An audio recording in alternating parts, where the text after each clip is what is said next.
ॐ सदाशिवसमारम्भां शङ्कराचार्यमध्यमाम् अस्मदाचार्यपर्यन्तां वन्दे गुरुपरम्पराम् मूकं करोति वाचालं पङ्गुं लङ्घयते गिरिं यत्कृपातमहं वन्दे परमानन्दमाधवम् Om. So, welcome to Bhagwat Gita, and today we will be stepping into the second chapter.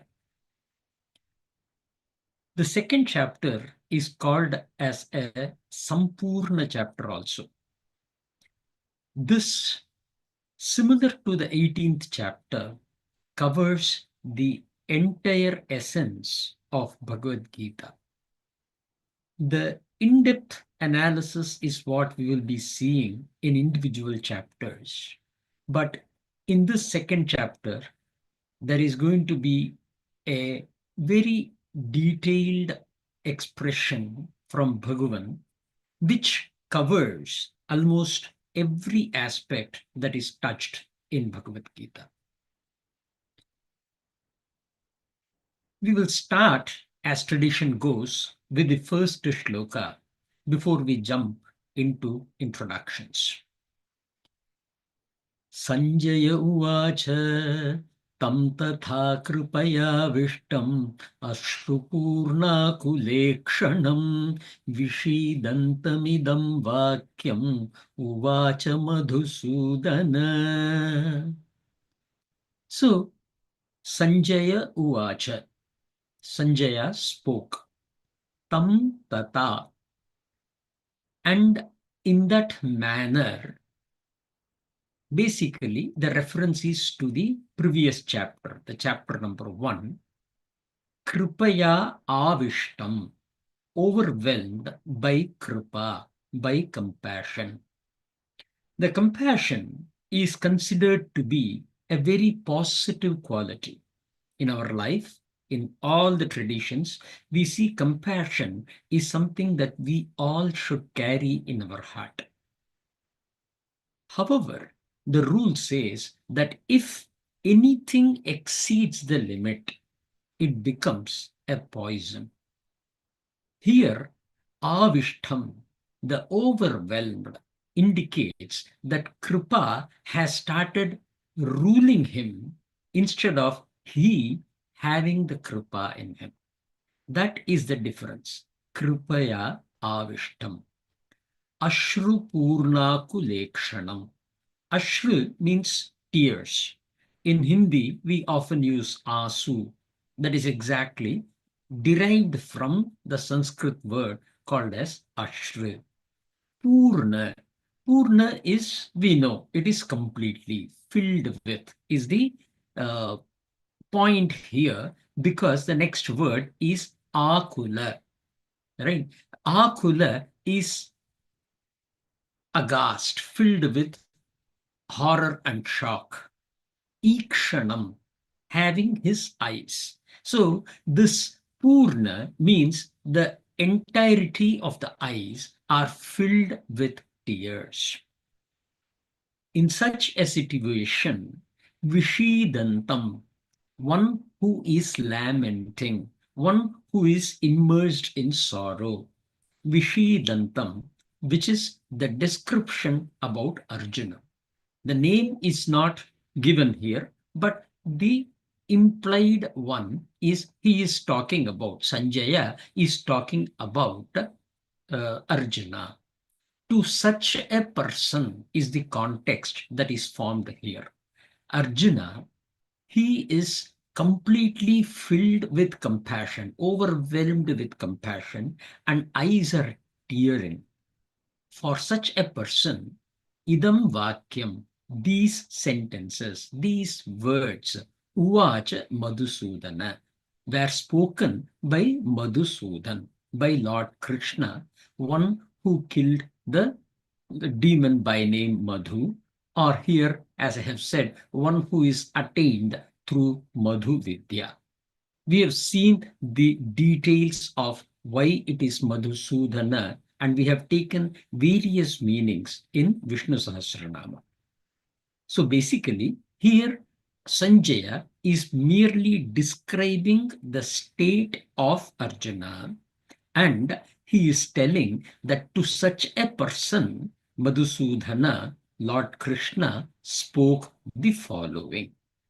And for the first time, we are going to hear Lord Krishna speaking in our next shloka. But let us go into some of the introductions. First chapter is a preparatory ground. And here on, we will be jumping into the deep learning, diving into Atma Gyan, beginning at the shloka number 12. Shloka number 11 is the place where Bhagavan starts the Upadesh, but shloka number 12 is the place where true Atma Gyan introduction and the in-depth analysis is taken. The first one is more of an assertive note to Arjuna. That is what we will see in the 11th shloka. Now, let us do some scientific analysis. This is about learning. Today's world, the focus, the analysis, the scientific analysis that has been done about the learning abilities is based on some of those research papers. What we can see is one should align to a body clock. That person is considered to be rich in terms of learning. Maturity based on age, right? This is another factor that science takes into consideration. There are several papers wherein it is emphasized that early in the morning is the best time to learn. Our highest potential to learn is observed to be between 2 and 7. It is my personal commentary, which is my personal observation, to say that possibly they did not include 0 to 2 merely because the learning cannot be quantified and established.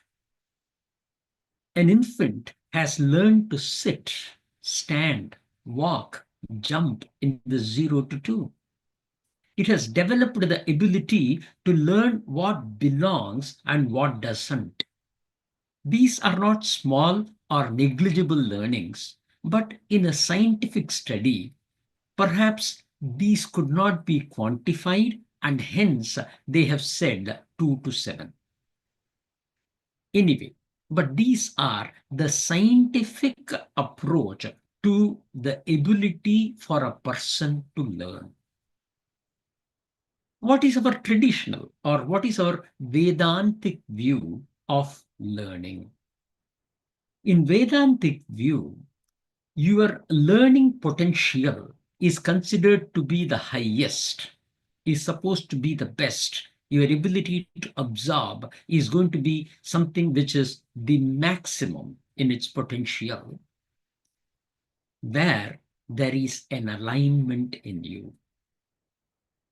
For example, what we do, I am internally sad, but I display a cheerful presentation.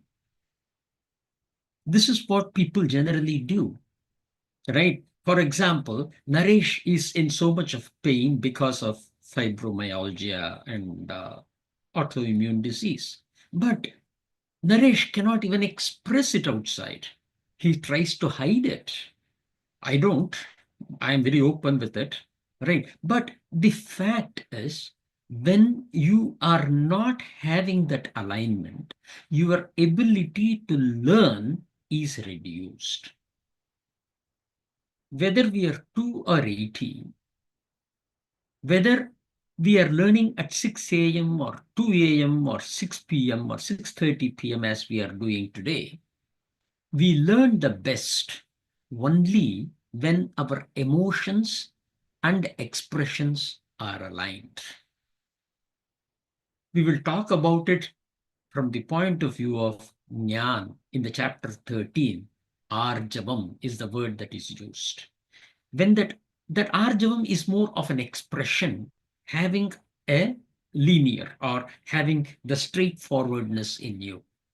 But here, the learning ability speaks about your emotion, which is internal, your expressions, which is outward, all of them being in the straight line, being fully aligned. Children between 0 to 7 are generally very aligned to their emotions. And no doubt, their ability to learn is very high. If a child has to cry, it will have no problem. It will not define, okay, I am in this place. Oh, what is that person going to think? If in case the child has to cry, it will cry. I'm not saying that that is the way that we must be. Crying is one of the extreme expressions. You don't have to cry. If you are sad, express that you are sad. If you are angry, express that express your anger. Have no filter in you. When you remove that filter, the ability to learn increases. This is what our tradition says, and this is what there are interpreted Vedantic statements, which also emphasize this. There is no direct correlation to how that particular learning is. Shishya Bhavam is not so well expressed. It is Guru which has been more defined than Shishya. Right? Even the most famous Pariksha Lokan Karmachitan Brahmano Nirvedam Mayat. Right? Even in that, right? Samit Panihi is the way that it is expressed. What is that? Being like the twig, being that quick to burn, is that ability when that straightforwardness comes into you in terms of your emotions and expressions. So this is a very, very important value that we always emphasize when we speak about learning. And even in that, your learning ability could be like about 25-30 percentage of whatever has been spoken by the Guru.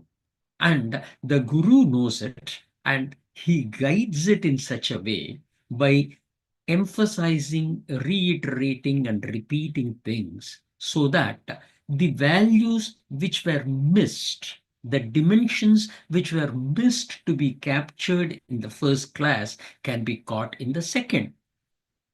So that is one thing that we have to keep in mind. A, the ability to absorb be increased in you, which you can work on by becoming clear, transparent, and honest in your emotions and expressions.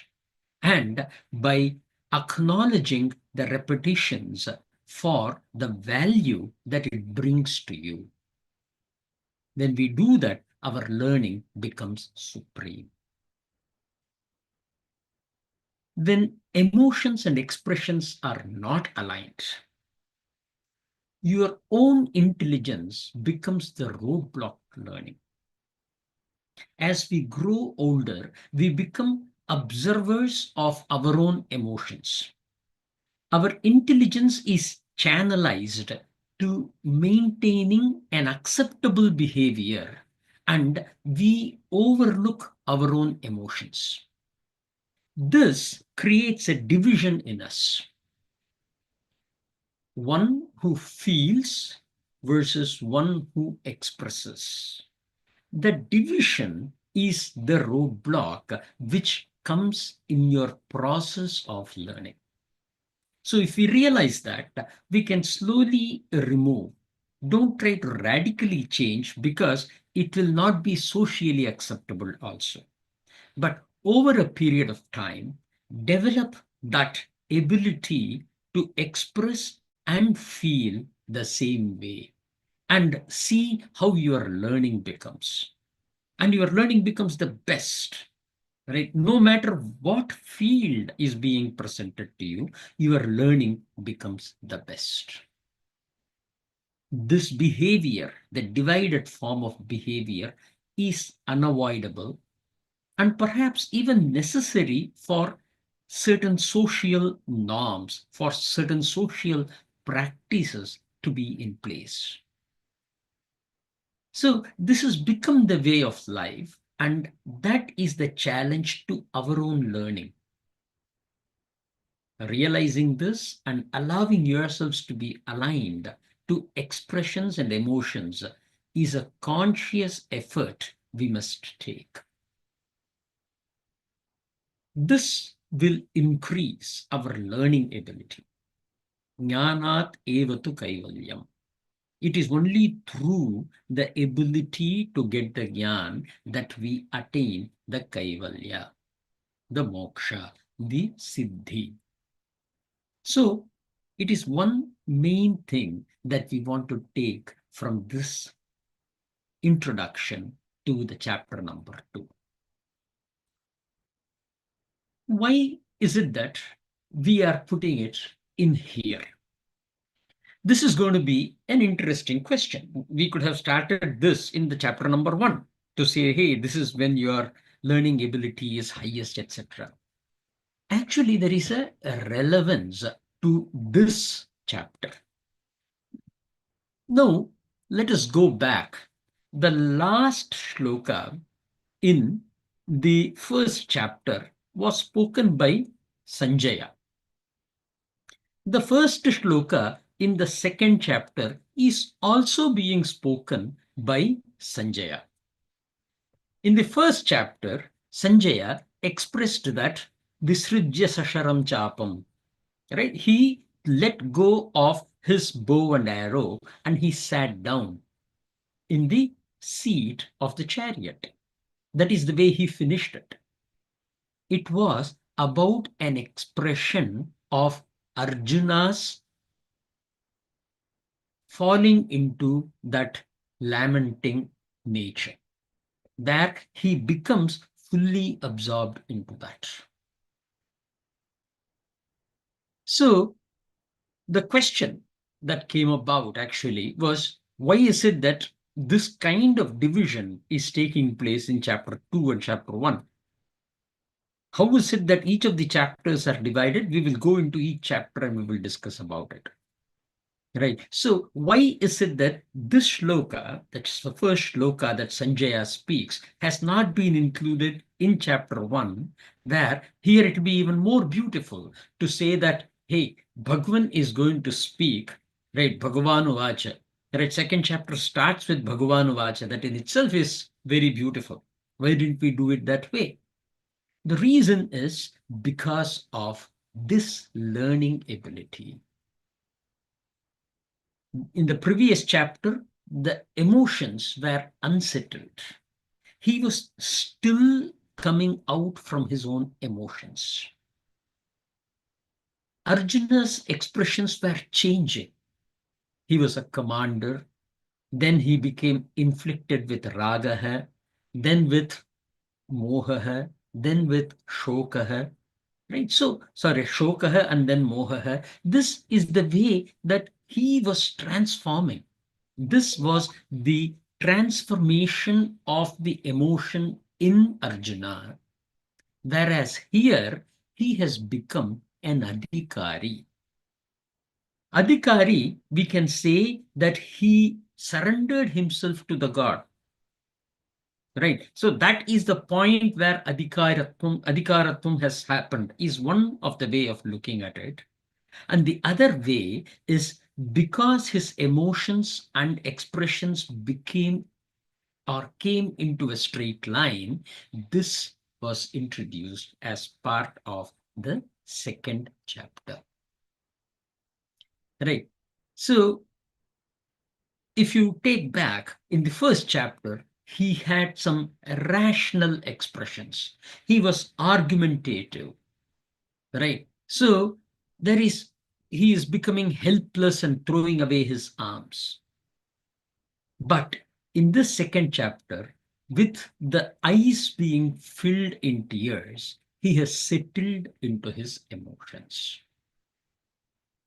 That is why this Ashrupurna Akula Ikshanam is such an important word in this shloka. His emotions, the Kripaya Avishtam and Asrupurna Kulekshanam, the expression and the emotion are shown to be aligned here in this shloka. That is the beauty of this shloka. This makes him an Uttama Adhikari, one who is best in being able to absorb the knowledge. It is a supreme state of learning. Again, to my limited understanding, this explanation for this shloka is unique to our tradition. I have had opportunities to learn Bhagavad Gita from various traditions in various forms. But to date, this is very, very unique to our tradition. So I'll just say it is a pranam and be knowledgeable about it and have the strength to even say this is the way that the interpretation of the shloka needs to be done. A very valuable lesson for us. Moving on to the second shloka. Shri Bhagavanuvacha Utastva Vishame Samupasthitam Anaryajushtama Akirtikaram Arjuna. This is again a beautiful shloka, a very nice one. Here, Shri Bhagavanuvacha, Bhagavan speaks. Kutastva, kutaha tva, where from to you, kashmalam idam, idam kashmalam, this impurity. In context, the weakness in Arjuna. Vishame, in this hour of crisis, some upastitam has got so well settled in you, well established in you. Anarya jushtam asvargyam. Right? Anarya jushtam. Jushtam is inferior. Now, anarya, we know nari or nar is manly.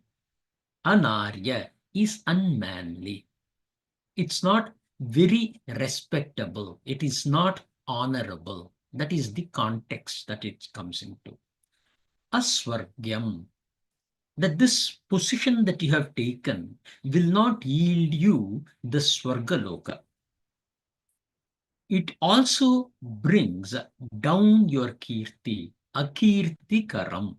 This position of yours will only cause harm to the kirti. Arjuna, hey Arjuna. So this is the basic one, wherein the first thing that he speaks, Bhagavan speaks, is, hey, from where is it that you are getting it? It is more of a friendly expression. But let us go with the introduction first here. This is the first time Bhagavan speaks in Bhagavad Gita. At this point, in several traditions, it is a practice to introduce the term Bhagavan. Our tradition goes into some of the sources which defines the term Bhagavan. So we will go into each of those sources that we are aware of and we will share it here. There may be other sources or other gurus who have an even more beautiful expression of the term Bhagavan. We will try to go as traditionally as possible. Now, reference in Mahabharata. Lord Krishna is referred to as Sri Bhagavan by sage Vedavyasa. Everywhere in Mahabharata, anywhere, if there is a reference that is made to Lord Krishna, sage Vedavyasa makes it a point to use Sri Bhagavan. Bhagavan is an expression of reverence.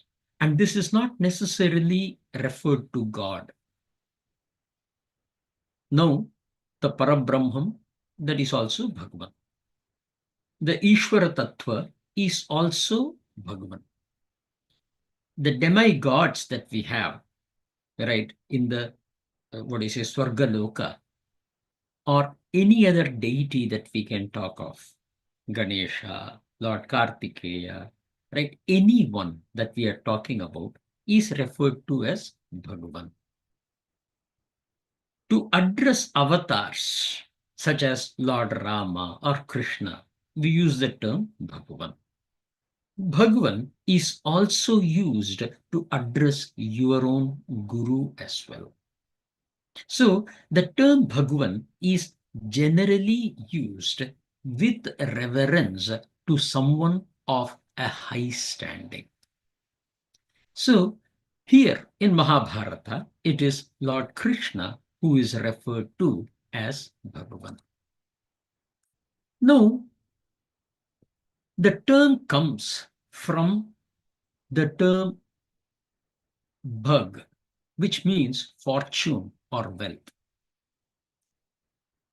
A verse from Vishnu Puran describes the term Bhagavan as Aishwaryasya Samagrasya Dharmasya Yashasashriyah Jnana Vairagyayoschaiva Shannam Bhaga Itirana. Samagrasya. Right? You can see where the Samagrasya comes. The second word, in totality. And it goes for everything. What are all the characteristics that are in totality? Aishwaryam. Aishwaryam means rulership, sovereignty. It can also mean wealth. Dharma, right? The base, the supporter, the supreme righteousness. Something that we have discussed in the past to say how there is no dharma adharma in the Sanatana Dharma. Sanatana Dharma is only there. Sanatana Adharma is not there. But under that, when the manifestations happen, it happens in Dharma and Adharma. That absolute righteousness is Dharma. That is what Samagrasya Dharmam. Yashaha, fame. Shriyaha, prosperity, welfare or goodness. Jnanam, knowledge. Vairagyam, disinclination. Right? So other words in the shloka are chaiva, cha eva, and these. Shannam, the six properties. Properties, you can put it within a square bracket. Shannam, the six. Bhaga, the Bhagavan. Itirana, is said, or so it is called. So that is the meaning of the shloka. The first definition is like this. You will see similar definitions only everywhere else. But this is one of the most closest one from Vishnu Puran. So I thought I'll put it the first. It comes as 6.5-47. Now, in Shrimad Bhagavatam, Brahma is explaining the divine quality of Lord Vishnu, right? Referred to as Bhagavan in this verse. He is talking to Narad about it. So here, Lord, the Brahma that I'm talking about is the Chaturmukha Brahma. Here, what Brahma speaks is Jnana, Shakti, Bhala, Aishwarya, Virya, Tejamsi, Asheshatah. There we had seen Samagram. Asheshatah means without any balance, without any Shesham. Shesham means the reminder. Right? So without any reminder, incomplete, unwholesome, which is Samagram again.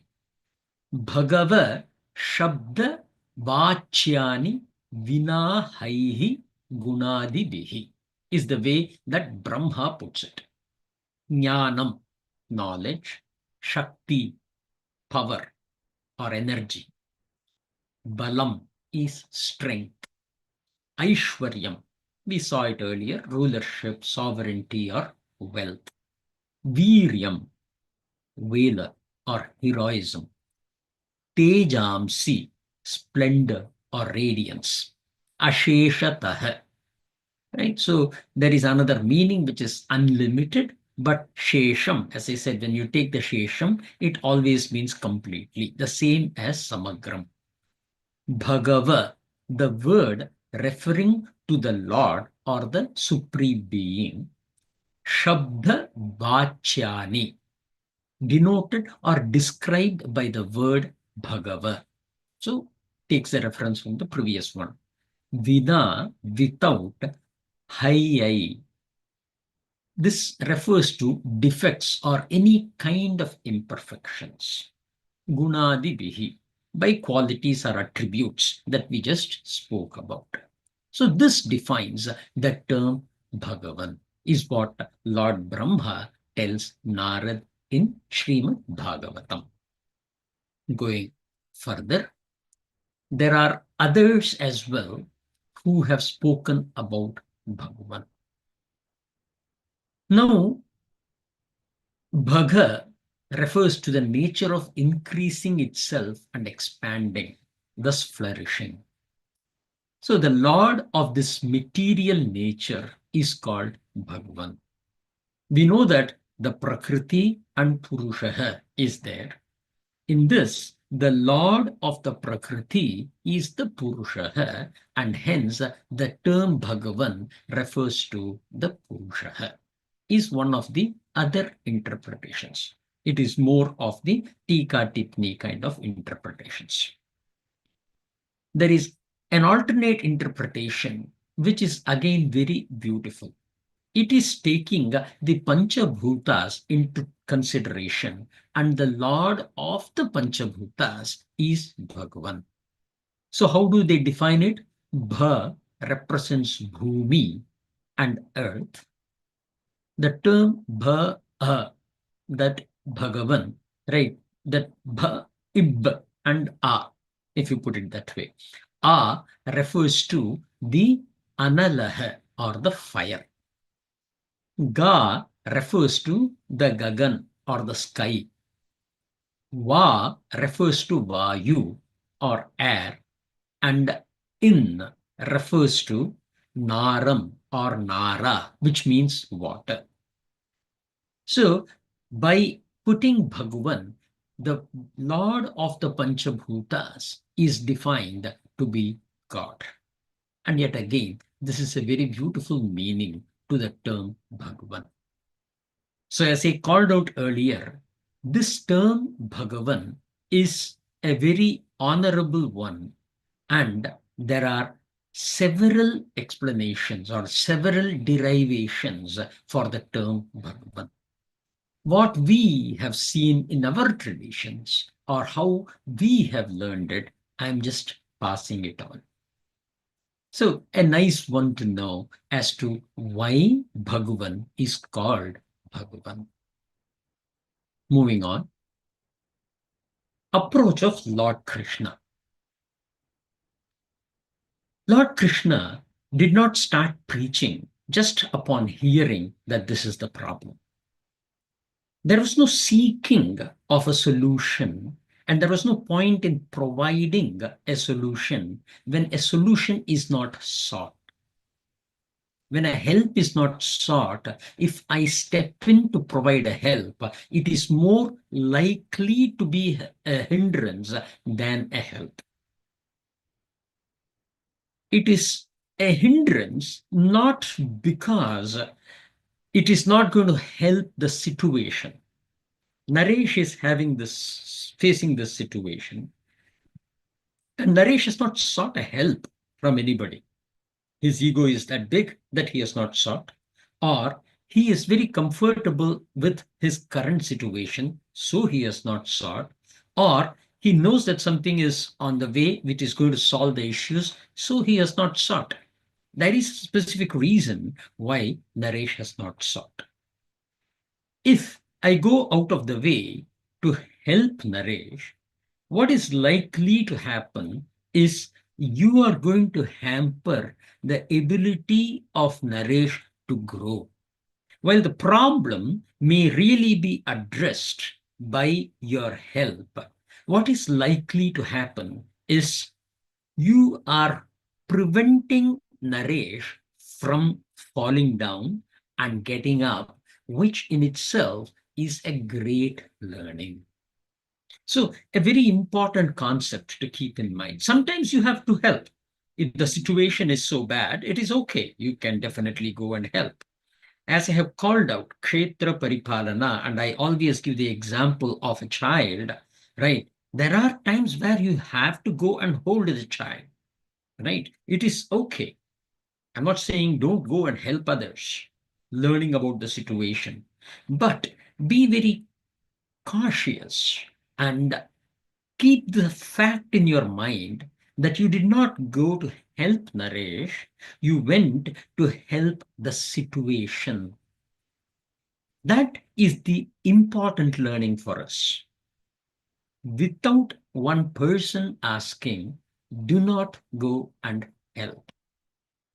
However, for a situation, we must be able to step up and provide the help needed, but with an awareness in us that I am not helping a person, I am helping a situation.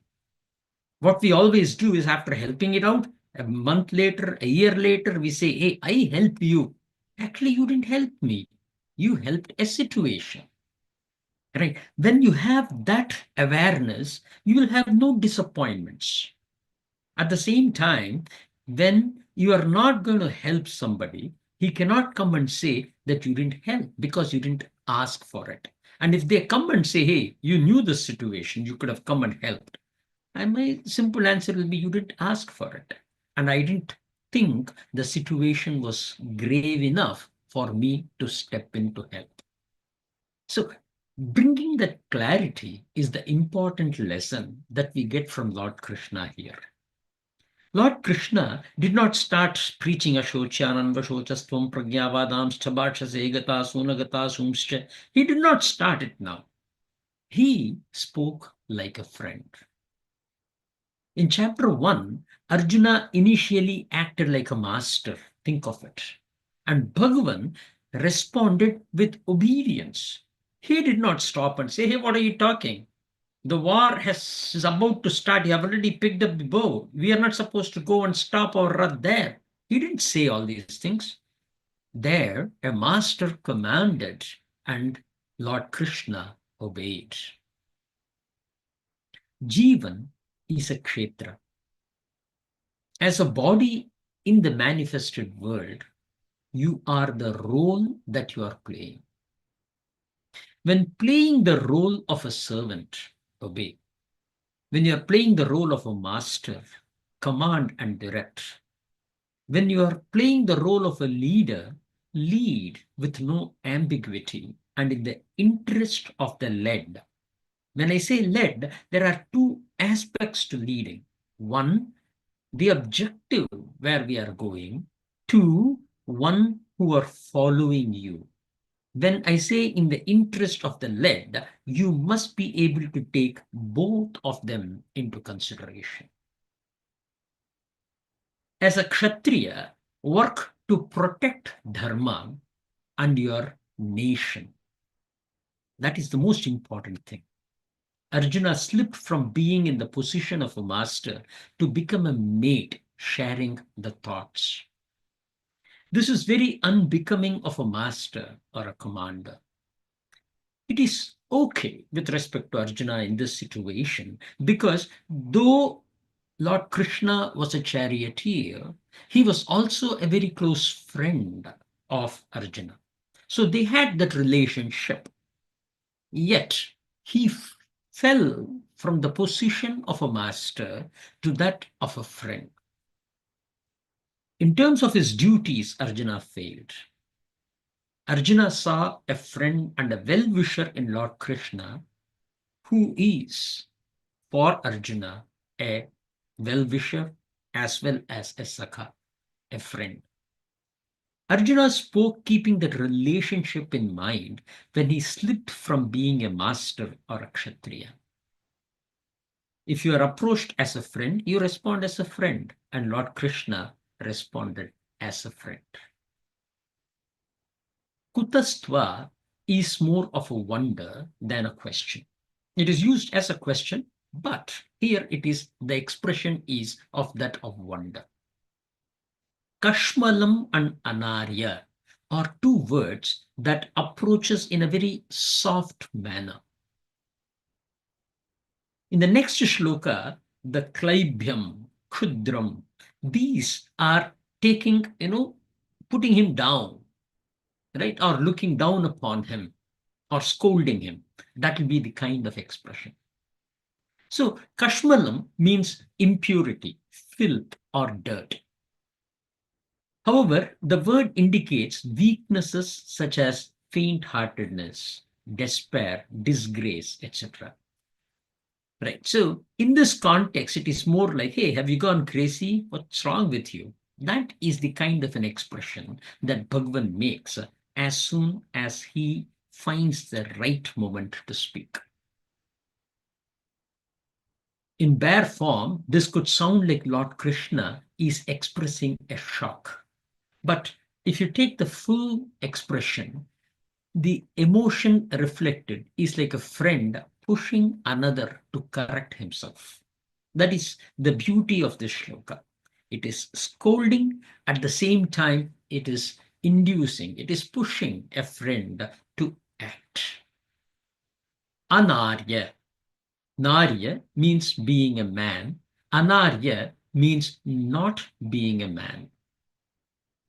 It also means ill-mannered person, an inferior person, but that is not the context of this shloka, this situation, or in Mahabharata, the relationship between Lord Krishna and Arjuna, which is also clarified with the fact that he gives such a wonderful upadesh. Had it been ill-mannered or an inferior person, Bhagavan would not have given the upadesh.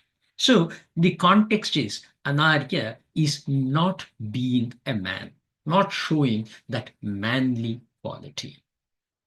Now, the term man must be seen in the context of the definition provided in Shloka 5 of chapter 1 of Garbha Upanishad. Right? Internal and external.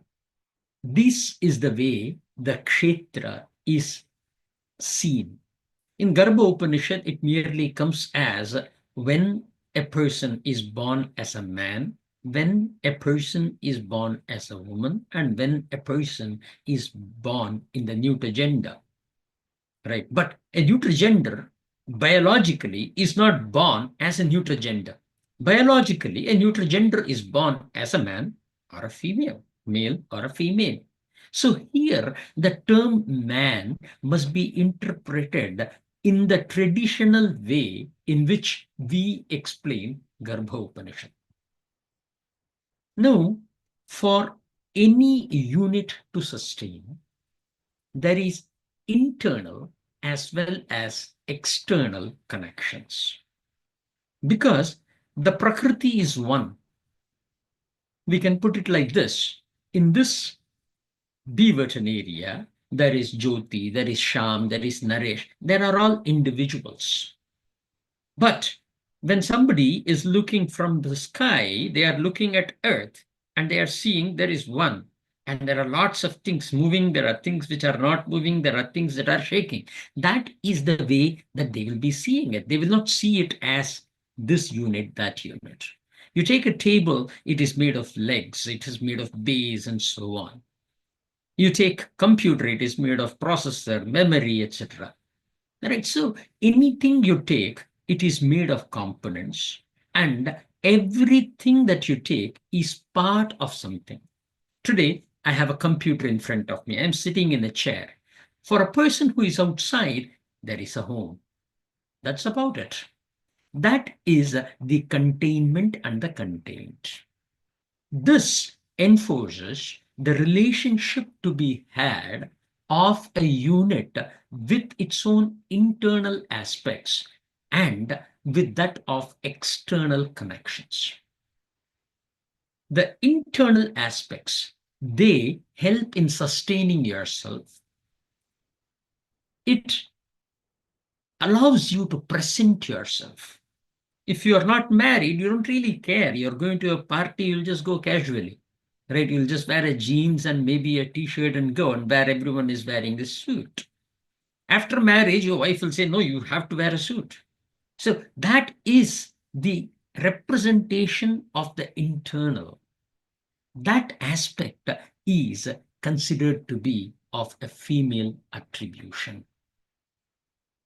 The external connections with the world, networking, conflict resolutions, display of strength, all these are security, specifically when we talk about that, right? This is the role of the male attributions.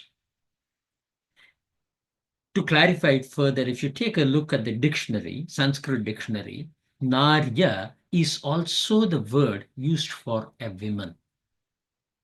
Remember, when we say anarya and what do you say here, narya means being a man, do not take that this, our Sanatana Dharma, has got a misogyny.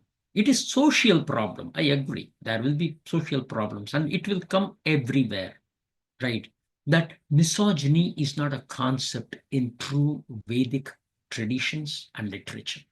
That is what one should keep in mind. That is why we say that no other religion has a woman goddess. All the great things, right? Wealth, it is goddess.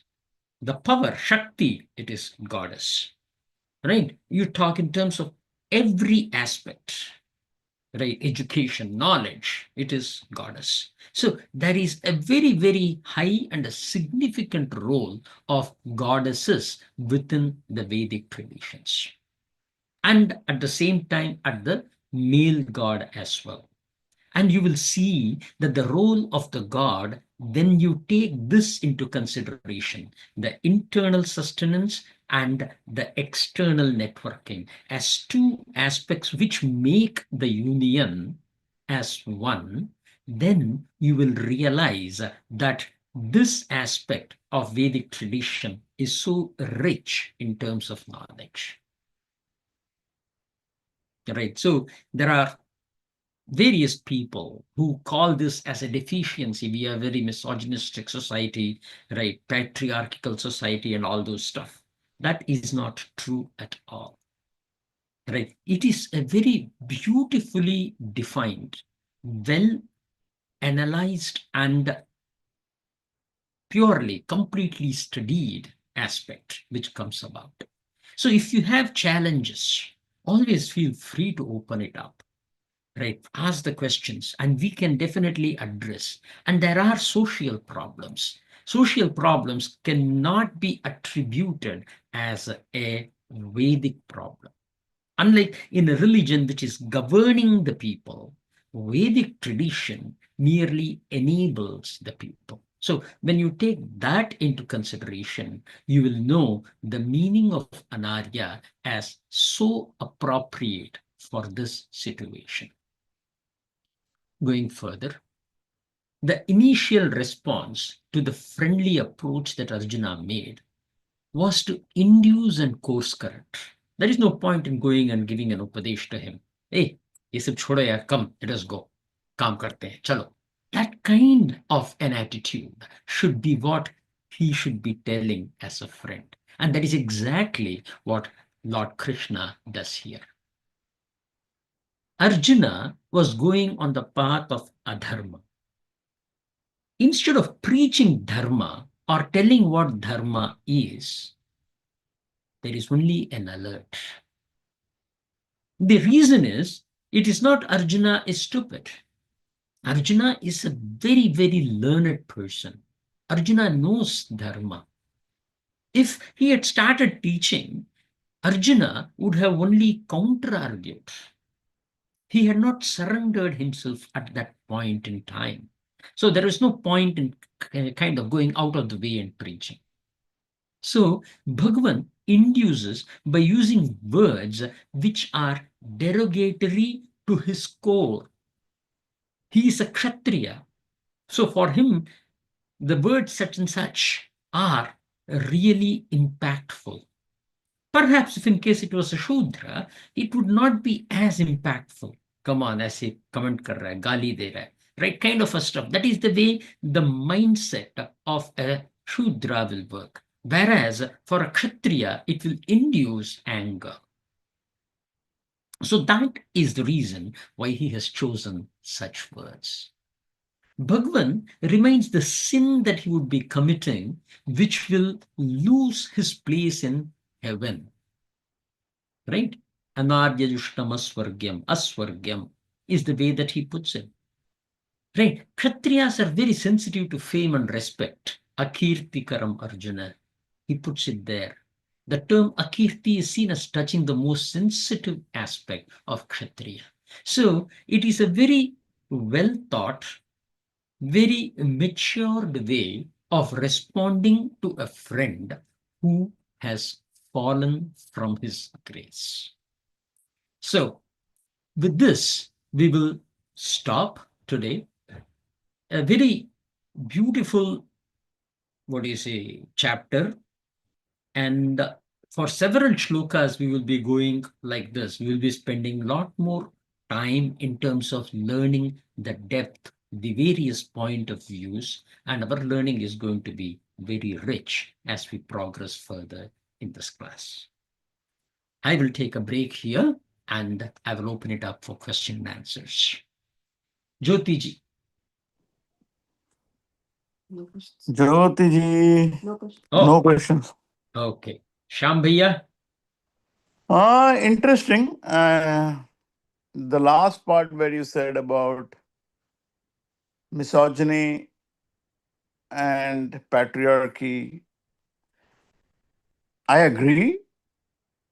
The the teaching that as a Vedic society it is not of patriarchy and misogyny, but the modern society that we are living in could be different because we ourselves do not understand many of the significance of the Vedic principles and Vedic societies, and we just take portions of it, which what we think is advantageous to our situation, and practice it.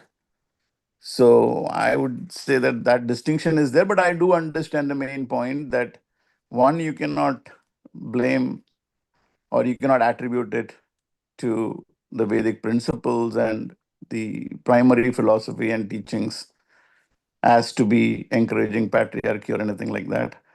But as in everything, when people start interpreting and using it to their own advantages, it has got certain dilution and certain corruption. And I'm assuming those aspects do exist, but that can only be corrected with knowledge and more understanding and more understanding the basics, I guess. Fair enough. Very good observation. You're trying to correct the society. And believe me, Lord Krishna tried to do it. You will learn about it in the subsequent chapters, where he says that I spoke about this to the sun god, Vivaswan Manave Praha, right? So he Mm, talks about the lineage in which it has come. So it is going to be, spreading of knowledge in the society can be like dropping the ink in the ocean. mm, You may have a feeling that it is not going to turn blue ever, but if we persist on dropping the ink, you will see the ocean turns blue at one point in time. Or, arguably, it will never turn blue, and that is your Shraddha.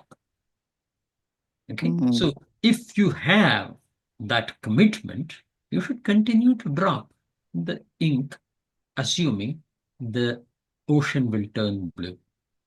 mm, But when it is at a point where it is turning black, Bhagavan says he will use some other means. We will talk about it in the chapter 4. Yada Mm. hi dharmasya glanirбhavati bharata. We will talk about it at that time. But, Mm. right, to make a societal change as it is expressed in the movies is not going to be practical. It is not going to happen, Mm. right? It is the contribution to the society that has been made, which should be taken into consideration, and not the assessment of the situation of change in the society. Right. Because no matter what you do, you will see the bad things exist, the Right. adharma exist.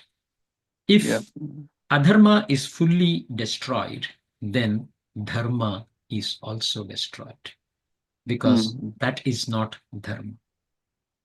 Mm. So a very beautiful concept actually, but we'll mention the thoughts actually, and so But we in should the, continue to drop. if we say that if adharma exists, dharma also has no significance or doesn't exist. So how do you associate that with, say, the yugas, right? We say that in the Satya Yuga, it's only dharma, or it's only, I would say, it's major portions of, majority is all dharma then. I don't This know. in the Satya Yuga, how do we? I don't know. I'm not Lord Krishna to know what I did in Satyuga. Mm, I'm just putting it this way to say that it doesn't really matter, Yeah, right? that I agree. That I agree. Yeah, it doesn't matter whether the society is going to change or not. That is But not your objective anyway. It is about spreading that but knowledge. but if you pay close attention, even in Mm, Satyuga, we had Hiranyaksha, Hiranyakashipu, Mahabali, mm. right? Right, right, right. And everywhere you will see that the dharma and adharma have coexisted. Mm, It is when adharma takes over dharma, right? mm, And I'm sorry, but for explanation purposes, we can use it like this. If adharma goes above 75 percentage, Bhagwan will come, create a big destruction, and bring back the dharma and adharma at 50 each. mm, Or maybe dharma 55 and adharma 45. And then mm, adharma will naturally grow. mm, There's a very beautiful Puranic story also about it, where the dharma is sustained by Amrit, which mm, means it will not die ever. And mm, adharma has a blessings from Shukracharya that mm, every time something dies, a new will come up. We have heard mm, about the story, I guess, right? mm, For mm, Asura, that is the blessing. The significance behind that Puranic story is every time there is going to be a adharma getting destroyed, the adharma mm, will naturally take birth. It will mm, be reborn. So the mm. sustenance of both dharma and adharma is going to be there. I Why? see. It is going to be a perennial existence for dharma. It is going to be a transient or a cyclical existence for adharma. Mm-hmm. Mm. Got it. Yeah. Yeah. Beautiful question, sir. So I will take leave from you today, All and right. we will connect Well, again next week. sure, sure. हरिः ॐ पूर्णमदः पूर्णमिदं पूर्णात् पूर्णमुदच्यते पूर्णस्य पूर्णमादाय पूर्णमेवावशिष्यते ॐ शान्तिः शान्तिः शान्तिः हरि ओं तत्सत्